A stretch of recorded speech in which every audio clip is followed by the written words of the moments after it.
Assalamualaikum warahmatullahi wabarakatuh. Perkenalkan, nama saya Lilis Indasari, Manajemen Pendidikan Islam C4, Fakultas Tarbiyah dan Ilmu Keguruan, Universitas Islam Negeri Kiai Ahmad Siddiq Jember. Saya akan menjelaskan materi yang berjudul Perilaku Antar Kelompok dan Manajemen Konflik, disusun untuk memenuhi tugas mata kuliah Perilaku dan Komunikasi Organisasi Pendidikan. Dosen pengampu Siti Aminah MPD. Baik, rumusan masalah. 1. Penyebab konflik antar individu, kelompok, dan organisasi. 2. Penggolongan jenis konflik dalam organisasi. 3. Dampak konflik terhadap organisasi dan solusi mengatasinya. 4. Pengelolaan konflik sesuai dengan kondisi organisasi. Penyebab konflik antar individu, kelompok, dan organisasi. Konflik antar individu timbul dalam suatu organisasi akibat perbedaan latar belakang, etnis, suku, agama, tujuan, dan kepribadian antar individu. Konflik semacam ini juga bisa muncul karena antar individu dibedakan oleh peranan masing-masing dalam organisasi, seperti direktur dengan manajer, manajer dengan mandor, dan mandor dengan para buruh atau sebaliknya. Konflik antar kelompok. Konflik ini terjadi karena perbedaan kepentingan dan tujuan yang satu sama lain tidak ada yang mau mengalah.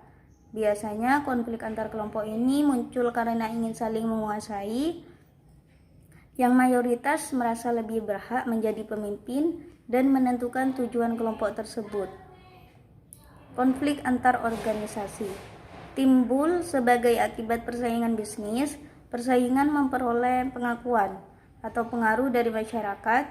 Kesalahpahaman antar individu anggota organisasi saja, tetapi mengakibatkan eskalasi masalahnya masing-masing organisasi melibatkan sehingga pihak manajemen harus turun tangan.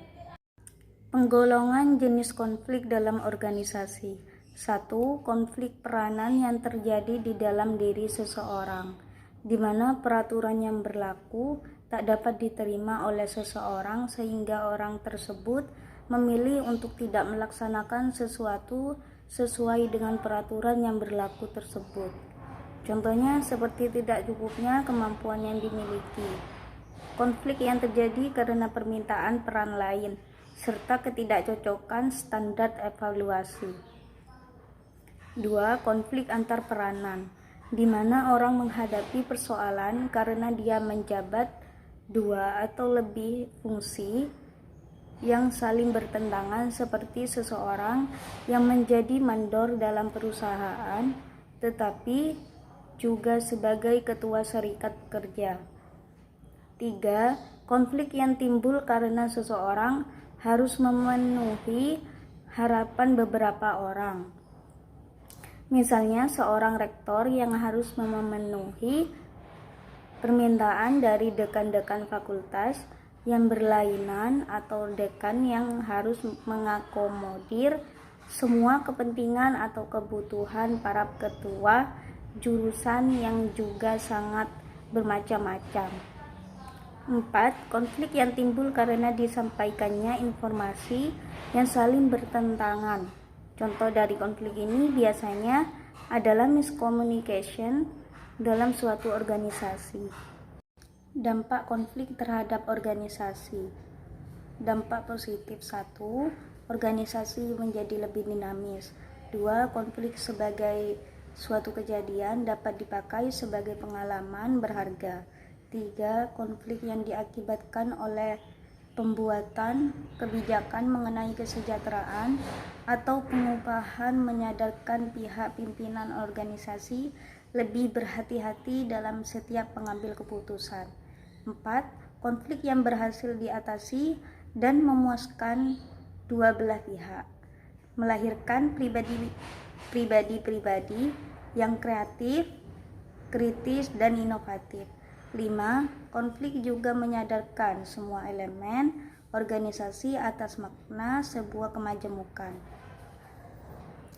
Sedangkan dampak negatif 1. Komunikasi organisasi terhambat. 2. Kerjasama yang sudah dan akan terjalin antar individu dalam organisasi menjadi terhalang atau terhambat. 3. Aktivitas produksi dan distribusi dalam perusahaan menjadi terganggu. 4. Bekerja dalam situasi yang sedang ada konflik muncul, saling mencurigai, salah paham, dan penuh intrik yang mengganggu hubungan antar individu. 5. Individu yang sedang berkonflik akan merasakan cemas, stres, dan frustasi. 6. Stres yang berkepanjangan menyebabkan orang yang sedang berkonflik akan menarik diri dari pergaulan.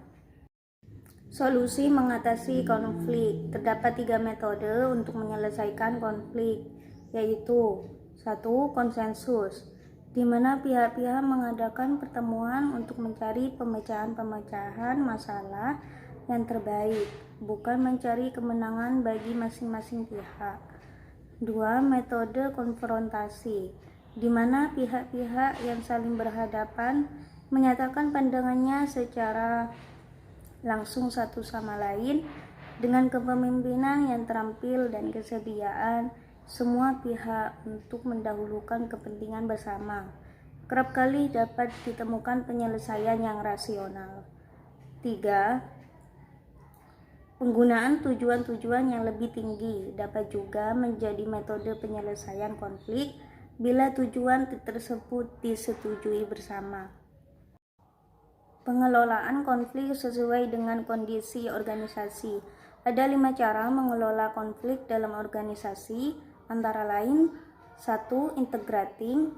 Dalam gaya ini, pihak-pihak yang berkepentingan secara bersama-sama mengidentifikasikan masalah yang dihadapi, kemudian mencari, mempertimbangkan, dan memilih solusi alternatif pemecahan masalah. 2. Uplifting, lebih memusatkan perhatian pada upaya untuk memuaskan pihak lain daripada diri sendiri. 3. Avoiding, taktik menghindar, cocok digunakan untuk menyelesaikan masalah yang sepele atau remeh, atau jika biaya yang harus dikeluarkan untuk konfrontasi jauh lebih besar daripada keuntungan yang akan diperoleh. 4. Compromising, gaya ini menempatkan seseorang pada posisi moderat yang secara seimbang memadukan antara kepentingan sendiri dan kepentingan orang lain. Manajemen konflik dalam perspektif Islam. Konflik dalam terminologi Al-Quran sepadan dengan kata ikhtilaf, yang berarti berselisih atau berlainan. Konflik yang berarti perselisihan tertuang dalam ayat Al-Quran, di antaranya dalam surat Ali Imran ayat 105. Bismillahirrahmanirrahim.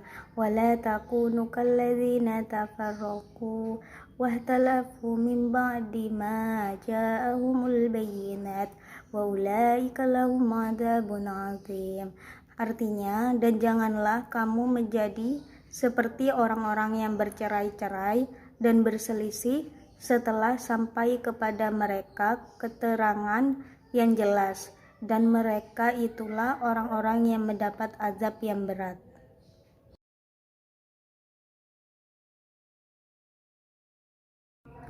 Demikian yang dapat saya sampaikan. Semoga bisa bermanfaat bagi kita semua.